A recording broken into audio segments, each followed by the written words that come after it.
Türkiye башкаласы Әнкарада 13 сәгать исәнмесез, мөхтәрәм тыңлаучылар. Бүген 2026 елның 7 апрель сишәмбе көне.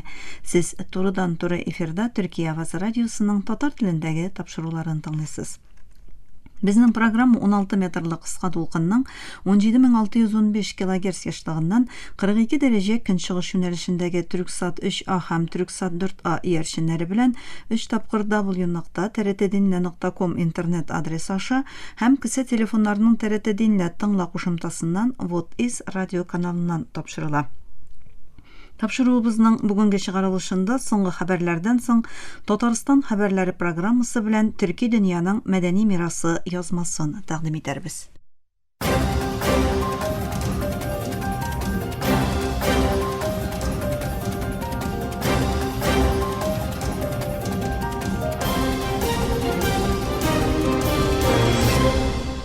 Соңгы хәбәрләр белән башлыйбыз. АКШ-Израиль уртак сугышы 39-нчы көненә кергәч, АКШ елбашы Дональд Трамп Акъйорттагы чыгышында Америка көчләре Иранны бер төн эчендә юк итә ала дип кисәтте. Трамп әгәр Тәһран сишәмбе көнне билгеләнгән вакытны үтәмәсә, илдәге гражданлык инфраструктурасына һөҗүмнәр башлау белән янады. АКШ елбашы хәрби көчебез аркасында бездә иртәгә төн уртасына кадәр Ирандагы һәр күперне җимерү, Ирандагы һәр электр станциясын тәэсирсез кылу планы бар диде. Трамп мондый һөҗүмнәрдән соң Иранны торгызу өчен 100 ел кирәк булачагын һәм илгә зур зыян китерә торган күп санлы шартлаулар булачагын да әйтте. Төркия илбашы Рәҗәп Тайип Эрдоган дипломатик тырышлыклар дәвам итүгә карамастан, якын көнчыгыштагы сугыш кешеләренең гомерен өзүен дәвам итә дип белдерде. Әнкарада узган министрлар шурасыннан соң чыгыш ясаган Эрдоган Израильне тынычлык керешүләренә кымшауларда гаепләде. Израиль хөкүмәте сугышны туктату омтылышларына аяк чала диде ул. Төркиянең бәрелешләрне туктату өчен һәр мөмкинлекне куллануын ассызыклаган илбашы, низакны туктату һәм сөйләшүләргә керешү кечкенә генә мөмкинлек булса да, без аны кулланырга тырышабыз, диде. Израиль, АКШ һәм Иран катнашындагы сугыш бишатна дәвам иткәндә, Кытай дәүләт башлыгы Си Цзиньпин Кытайның милли куркынычсызлыгын ныгыту өчен энергетика инфраструктурасын тиз арада яңартырга чакырды. Гидроэлектр станциялар һәм атом энергиясенең системалы киңәюенә басым ясаган Си Цзиньпин Тәһран ябык Ормуз бугазын ачу өчен халыкара басымга каршы торган вакытта стратегик үз-үзеңне тәэмин итү зарурлыгын ассызыклады. Пакистан арадашчылыгында тынычлык планы турында фикер алышулар дәвам иткәндә, Си Цзиньпин Коммунистлар партиясын Кытайны бу көчәюче халыкара кризистан чыгару өчен үзгәрүче глобаль энергетика тенденцияларын тулысынча аңлау кирәклеге турында кисәтте. Русия тышкы эшләр министрлыгы сүзчесе Мария Захарова Мәскәү, Латвия, Литва һәм Эстонияны Украина дроннарына һава киңлекләрен ачулары өчен кисәтүен һәм кисәтүләр игътибарсыз калдырылырса, ихтимал җавап кайтарылачагын әйтте. Әгәр алар җитәрлек акыллы булсалар, моны тыңлаячаклар, югыйсә аларга җавап биреләчәк дип өстәде Русия вәкаләтлесе. Төбәктәге саклану рәсми затлары әйтүенчә, Русия НАТОны көчсезләндерү һәм Украинага бирелгән ярдәмне киметү өчен ботлар һәм социаль медиа куллана. НАСАның Артемис 2 экипажы 56 ел элек куелган рекордларны яңартты. Алар җирдән 400-600-778 километр ара үткән беренче кешеләр булды. Аполлон 13 рекордын якынча 6606 чакрымга яхшыртып, астронавтлар Рид Уязман, Виктор Гловер, Кристина Кох һәм Джереми Хансен айның ерак ягына сәяхәт иттеләр һәм җирнең баскетбол кыры зурлыгындагы хәленә шаһит булдылар. Мәрхүм астронавт Джим Ловел тарафыннан яздырылган һәм аларны иске мәхәлләгә хуш килдегез дип каршы алган юлламадан соң астронавтлар белән кыска вакытка элемтә эзелде. Төркем ай ислегенең һәм җирнең сирәк фотосурәтләрен төшерәчәк, Джонсон космик үзәге галимнәре астронавтларның күзәтүләрен анализлаячак.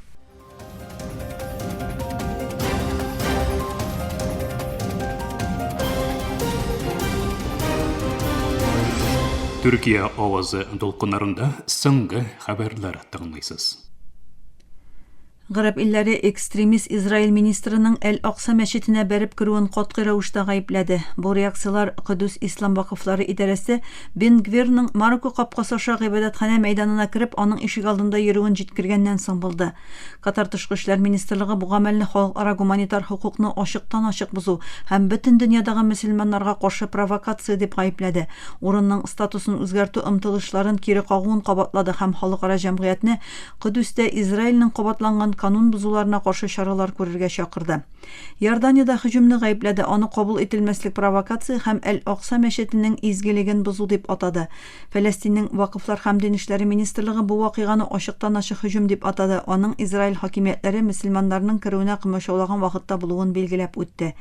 Фәләстин каршылык күрсәтү хәрәкәте Хамас Бен-Гвирның соңгы адымы Израильнең изге урынны яһүдләштерү һәм тулысынча контрольдә тоту сәясәтен гамәлгә ашыру карарын чагылдыра дип белдерде. Хамас лидеры Абдел Рахман Шадид бу басымны төбәккә каршы иң куркыныч оешкан басып алу сәясәте дип атады. Израиль хакимиятләре 28 февральдә башланган AQSh-Израиль-Иран сугышы аркасында игълан ителгән гадәттән тыш хәлгә сылтап, Әл-Акса мәчетен һәм изге кабер чиркәвен 38 көн ябып тотты. Төркия сәүдә министры Өмәр Булат Ормуз бугазындагы тоткарлыклар аркасында төбәк илләренә йөк ташуны дәвам итү өчен Төркиянең Сугуд Гарәбстаны белән транзит сәүдәне башлатуын җиткерде. Әнкарада узган тантанада ясаган чыгышында министр Булат стратегик сул юлы аша үтә алмаган товарларның альтернатив логистик каналларга юнәлтеләчәген әйтте. Сугуд Гарәбстаны белән төзелгән килешү нигезендә транзит сәүдәнең башлануына игътибарны юнәлткән министр булай диде. Моның белән Ормуз бугазы аша үтә алмаган продукцияның кайберләрен үткәргечләр, кайберләрен җиристе транспорты белән төбәк илләренә ташуны дәвам итәчәкбез. Булат килешү кысаларында инде транзит визалар бирелә башлавын раслады һәм бу хәлнең фарсы култыгындагы сәүдә агымын саклап калырга ярдәм итәчәген истәде. Февраль айының ахырында AQSh һәм Израильнең Иранга һөҗүмнәре белән башланган сугышка ишарәләгән Булат булай диде. Энергия мәйданчыклары хәрәкәт өчен ябылды. Ормуз бугазының ябылуы белән эшкәртелгән нефт продуктларының мөһим брилешен ташып булмый башлады. Нефтехимия продуктлары, химикатлар һәм ашламалар кебек товарларда да җитди кыенлыклар туды. Министр икътисади мәнфәгатьләрнең зарар күрүен булдырмас өчен хөкүмәтнең тырышуын ассызыклады. Birleşken Milletler Uyuşmasының атом тыш мониторингы агентлыгы җитәкчесе Иранның Бушер атом электр станциясе янындагы һөҗүмнәр атом тыш куркынычсызлыгына бик җитди куркыныч тудыра һәм туктатылырга тиеш дип белдерде. Иранның көньягында урнашкан һәм 1000 мегаваттлы реакторы булган станция AQSh-Израиль сугышы башланганнан бирле 4 тапкыр һөҗүмгә дучар булды. Шимбә көнне булган соңгы һөҗүм турында Иран дәүләт мәгълүмат чаралары хәбәр итте. Халыкара атом энергиясе агентлыгы гомум мөдире Рафаэль Гросси дүшәмбе көнне ясаган белдерүендә эшләүче станция янындагы һөҗүмнәр Иранда һәм аннан читтәге кешеләр һәм әйләнә-тирә мөхит өчен зарарлы нәтиҗәләргә китерә торган җитди биологик һәлакәткә китерергә мөмкин дип белдерде. Агентлык ясалма иярченнән төшерелгән фоторәсемнәрне анализлаганнан соң соңгы һөҗүмнең станциягә йогынты ясавын раслады. Һөҗүмнәр станциянең үзенә зыян китермәде. Гросси һөҗүмнәрнең берсе станциyaдан нибары 75 метр ераклыкка бәрүен әйтте һәм атом кырылмасына һәм аның тирә-юненә бер кайчанда һөҗүм ителмәскә тиеш дип өстәде. Халыкара атом энергиясе агентлыгы мәгълүматларына караганда, Русия ярдәме белән төзелгән Бушер Иранның бердән-бер эшли торган атом электр станциясе. Русия дәүләт мәгълүмат чаралары хәбәр итүенчә, соңгы һөҗүмнән соң эш урыныннан 198 кеше эвакуацияләнгән, якынча 100 Русия хезмәткәре объектта калган. Мөхтәрәм тыңлаучылар, сез Төркия авазы дулкыннарында соңгы хәбәрләр белән таныштыгыз.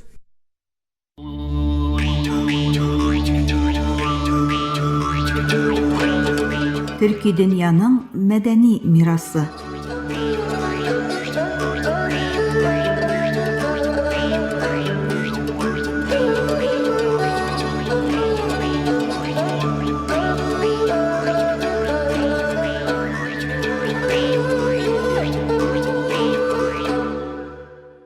Мөхтәрәм тыңлаучылар, тапшыру тизме безнең бүгенге чыгарылышында башкорт риваятләре турында аңлатырбыз.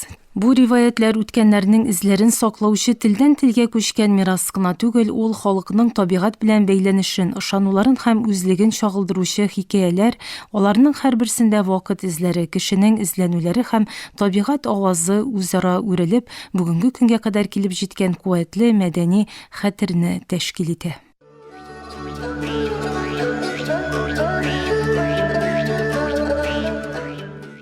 Башкорт риваятләре Урал таулары тирәсендә формалашкан, дала белән табигать үзара үрелгән тормыш җимеше буларак барлыкка килгән борынгы хикәятләр. Бу риваятләр нибары хикәя генә түгел, халыкның табигать белән бәйләнешен, дөньяны кабул итү рәвешен һәм яшәешенә мәгънә бирү тырышлыгын чагылдыручы көчле мәдәни мирастыр. Таулар, елгалар, җилләр һәм аеруча ат кебек элементлар бу хикәяләрдә фон гына түгел, тормышның һәм фикернең үзәгендә урнашкан символлар булып тора. Бу риваятлар озак вакыт язуга алынмыйча телдән телгә күчеп яшәтелгән. Шигырь сөйләүчеләр, достанчылар һәм өлкән хикәячеләр тарафыннан буыннан буынга тапшырылган бу хикәяләр яңадан формалашкан. Вакыт белән байыган һәм төрле рәвешләр алган. Шуңа күрә башкорт риваятләренең билгеле бер авторы яки төгәл язылу датасы юк.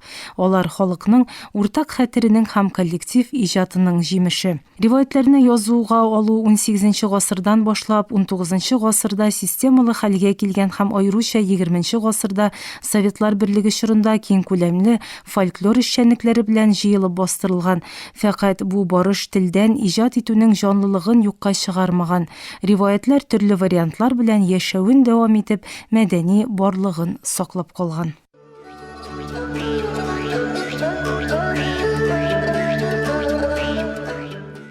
Башкорт риваятләрендәге мотивлар халыкның рухын һәм табигать белән бәйләнешен аңлауның ачкычы булып тора. Алар арасында иң мөһиме ат. Ат ул нибары юлдаш кына түгел, ирекнең, куәтнең һәм рухның символы. Сөйләшүче, юл күрсәтүче, хуҗасын билгесез илләргә алып баручы атлар батырның язмышында иптәш һәм һәрбер тояк тавышы үткәннәрнең кайтавазы. Табигать һәм хайваннар риваятләрдә нибары сәхнә генә түгел, батырның эчке дөньясын чагылдыручы җан ияләре. Таулар саклаучы, елгалар үзгәреш символы. Бүре юл күрсәтүче, бөркет күк белән җир арасындагы күпер, булан ирекне гәүдәләндерә. Сәяхәт исә бу хикәяләрнең нигезе булып тора. Геройлар сынаулар аша уза, үзгәрә һәм камилләшә. Бу телдән телгә күчкән мирас билгеле авторның түгел, халыкның коллектив хәтеренә таяна һәм кешенең универсаль эзләнүләрен, табигать белән мөнәсәбәтен һәм яшәешнең мәгънәсен җиткерә.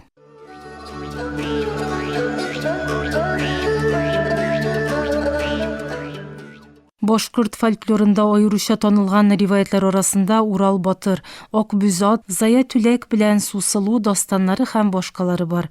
Бу әсәрләр башкорт халкының мәдәни хәтерен бүгенге көнгәчә саклап килә. Иң танылганнарыннан Урал батыр дастаны халыкның чыгышын һәм җир белән бәйләнешен аңлата. Игелек белән явызлык, яшәү белән үлем арасындагы көрәшне гәүдәләндерә. Урал батыр кара көчләргә каршы юлга чыга, таулар аша үтә, елгалар кичә һәм үзенең кыюлыгы белән гадиллекне һәм кешелеккә булган сөюне берләштерә. Ахырда ул үз гомерен фида итеп явызлыкны җиңә һәм кешелеккә яшәү бүләк итә.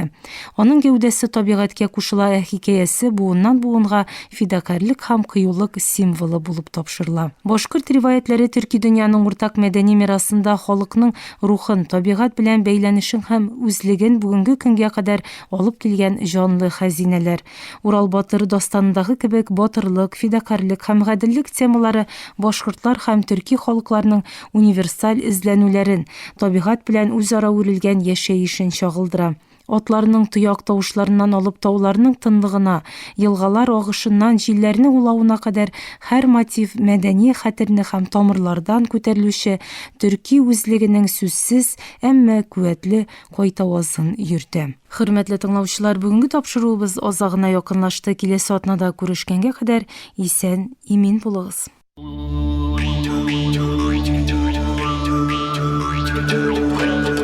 Төрки дөньяның мәдәни мирасы.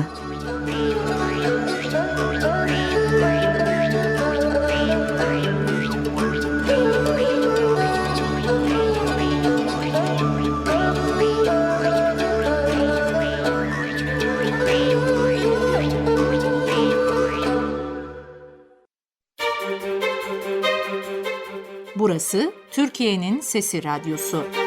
This is the voice of Turkey. Hier ist die Stimme Türkiye's. Ici TRT Radio La Voix de Türkiye. İnca Ankara Radio Sedaye Türkiye. هنا إذاعة صوت تركيا. Danışır Türkiye'nin Sesi Radyosu. Ovdi Radyo Glas Türkiye. Türkiye'nin Sesi Radyosu. Qui è la radio La Voce della Turquía. Esta es la voz de Turquía. Слушате емисията на български език на Радио Гласът на Тюркия. Юфлет Зари и Türkiye. 这里是土耳其之声广播电台。 اینجا انقره رادیو صدای ترکیه. da Türkiye radyoda. خصومت ترکیه زاین رادیو گایانه. Türkiye Radyo Sadburi Türkiye Sıkma. Ovada Türkiye Ünü Radyosu. Aici Radio Vocea Türkiye. Говорит голос Türkiye. Efirde Türkiye ovozi. Gepleyer Türkiye'nin Fethi Radyosu. Ye Saday Türkiye. Anlavatkanlar Türkiye Avazı Radyosu. Evo İfonitis Türkiye. Ovdi Radyo Glas Türkiye. Jeddah Radio Muria Türkiye. Ini adalah Radio Suara Türkiye. Hii ni idhaa ya Kiswahili, Sauti ya Turkiye. Este Radio Voz de Türkiye. こちらはトルキエの声ラジオです。Zborova Glasot na Türkiye. Efirde Türkiye Ovozi Radyosu. It Türkiye Hangi Radyo'ya? Ovdi Radyo Glas Türkiye. Türkiye Ünü Radyosu. Burası Türkiye'nin Sesi Radyosu.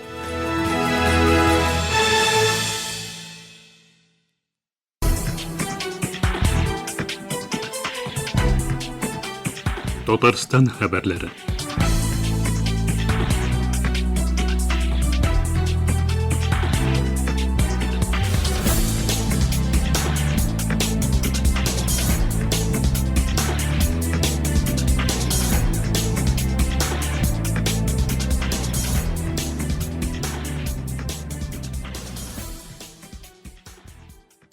Азаттык радиосы жеткергенче, Финляндия башкаласы Хельсинкидагы татар мәхәлләсендә беренче тапкыр Казакстаннан баш мөфти Наурызбай Хаҗи Таган улы булып китте.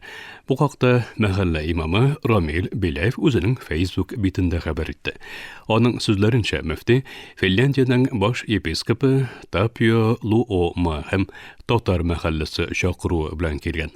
Узган ел Luoma Казакстанда узган дөнья күләм дин җитәкчеләре конгрессында катнашкан һәм шунда мөфти белән очрашкан. Нәкъ шул вакытта ул аны Финляндиягә чакырган. Мөфти бу чакыруны кабул итеп, тарихта беренче тапкыр Финляндиягә сәфәр кылган. Сәфәр шәршәбедән якшәмбегә кадәр дәвам иткән. Аның төп максаты Финляндиядагы мусульманнар һәм татар ашчылыгы белән очрашу, шулай ук архиепископ белән аралашу булган. Азатлык радиосы мәгълүматларына күрә, бүгенге көндә Финляндия татар мәхәлләсендә якынча 600 татар яши дип исәпләнә. Мәхәллә еллык программалар нигезендә эшли. Балаларга татар теле һәм дини белем бирелә, лагерьлар оештырыла, мәдәни мирас саклана. Финляндия Ислам җәмгыяте 1925 елның 24 апрелендә рәсми дини җәмгыять буларак теркәлә. Ул башта Фин мусульман җәмгыяте дип аталган. Аны нигезләүчеләрнең күбесе 20нче гасыр башында Русия империясыннан Финляндиягә күчеп килгән татарлар булган. 1958-60 елларда Хельсинкида Ислам йорты төзелә. 1963 елда җәмгыятьнең исеме Финляндия Ислам җәмгыяте дип үзгәртелә. 1948-69 елларда җәмгыять татар мәктәбендә тоткан, анда белем фин һәм татар телләрендә бирелгән.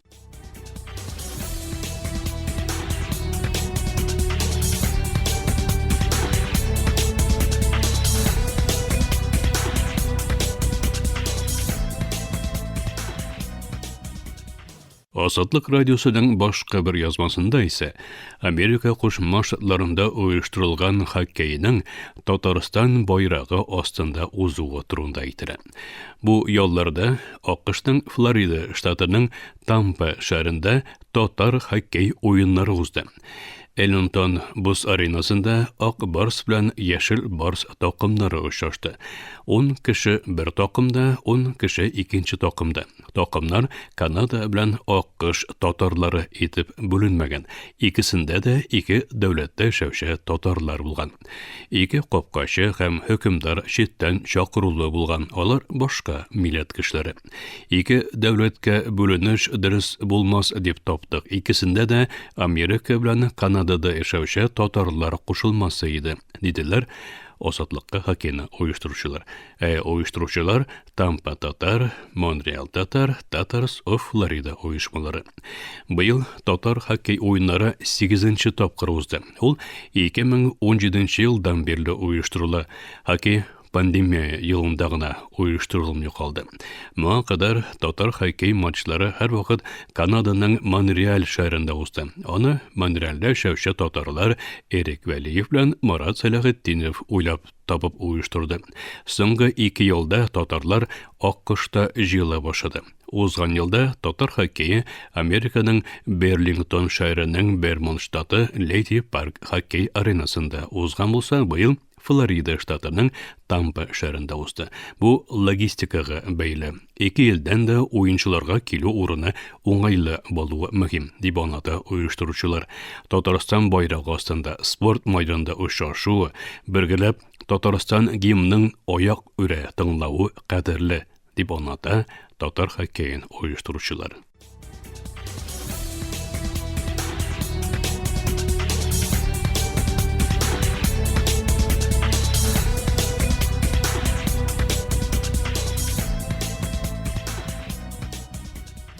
Rusya İslam Dünyası Kazan Forum 17. Halkara İqtisadi Forumunda İslam Hizmettaşlığı uyuşması illerinin medeniyet ministerleri kurultayı uza. Bu haqda Rusya İslam Dünyası Strategik Qaraştırma Mecdekçiliğinin İslam Hizmettaşlığı uyuşması əgza devletleri elçileri bilen məlumatı şaşığında Tatarstan İnvestisyon Üsüş Agentliği jedekçisi Taliya Mingdulina haber etti. Tatar Inform agentliği bildirgençe, Burkina Faso, Gvineya, Bissau, Djibouti, Yordaniya, Qozaqstan, Kamerun, Qırğızstan, Livan, Palestina, Filistin, Suud Arabistani, Somaliya hem başka illerinin medeniyet ministerleri üzerinin qatnaşıqların rastlaganlar indi.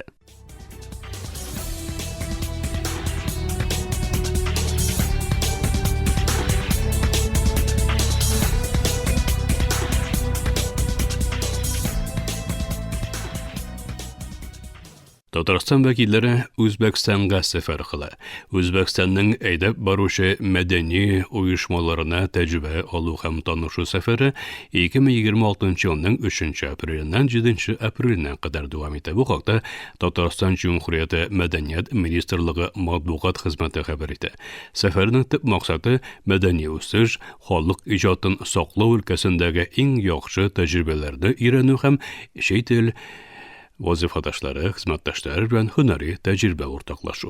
Muhtaram tamaşar, Türkiye avazında okunlarında Tatarstan hem Tatar dünyası haberleri bilen tanıştırıbızdı, kilesi sişembe künge çarılışımızda devam ederiz.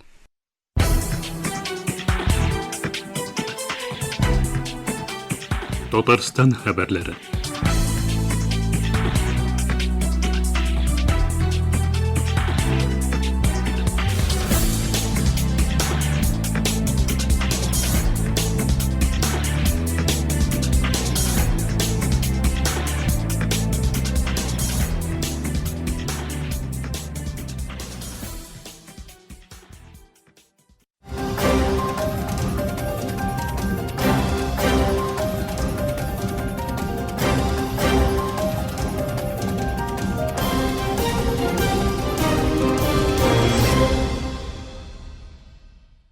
Muhtaram tamaşar, Türkiye Avazı Radyosu'daki Tatar türündeki topşuları şuşunun bilen ahırına yakınlaştı. Bizim programda her gün Türkiye hem Qozan vaqti bilen gündüzgi saat 1'de 16 metrli kıska dolqınның 17.615 kHz ışığından Türksat 3A hem Türksat 4A yarışını bilen 3 tapqır w.trt-dinna.com internet adresi aşı hem kısa telefonlarının TRT Dinna Tыңna qo'shimchasidan Voice of Turkey What East radio kanalidan topshula. Yorti saatlik topshiruqimizning quvvatlovun Turkiya ham Qozon vaqti bilan soat kechki 8:40 42 daraja kunchig'ish yo'nalishdagi Turksat 3A ham Turksat 4A yarishlari bilan 3 tapqir w.trt-dinna.com internet sahifasi osha Вот Вес радио каналынан тыңлый аласыз. Әлегә без сезнең белән саубуллашабыз, эфирдә киләсе очрашуга кадәр.